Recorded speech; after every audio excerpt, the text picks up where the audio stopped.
Decarbonising cities, Bristol's heat network. Bristol is pushing ahead with its ambition to be a carbon-neutral city. One of its main projects is installing Bristol's heat network, a new network of underground pipes that will deliver affordable, low-carbon heat and energy across the city. The heat network will eventually cover central Bristol and other areas across the city, powered by low-carbon energy centres.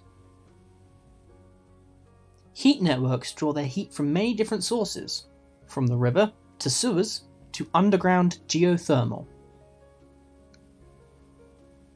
The idea is to provide local businesses and housing with heat and power from more sustainable sources.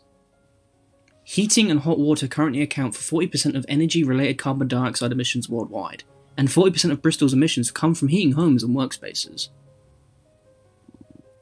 For businesses, there are numerous benefits. Connection to a heat network is simpler than installing boiler plant equipment in individual buildings, as these are replaced by a single heat substation. This means procurement, capital, operational, maintenance and replacement costs are lower than conventional heating solutions. Heat substations also require a much smaller footprint than conventional gas boilers, increasing the lettable floor area of developments. Because the heat network can adjust the temperature and volume of heat delivered to match exceptional periods of cold weather, it's no longer necessary to oversize heating systems, meaning they are cheaper to install and maintain and operate more efficiently. District heat can also provide energy security and resilience in a volatile energy market. Heat networks are commonplace in Europe, but less so in the UK.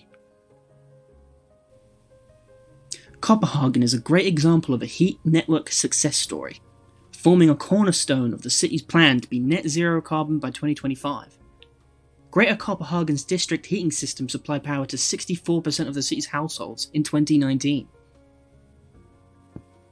For more on renewable energy, visit our energy management section. Read more at TWinFM.com.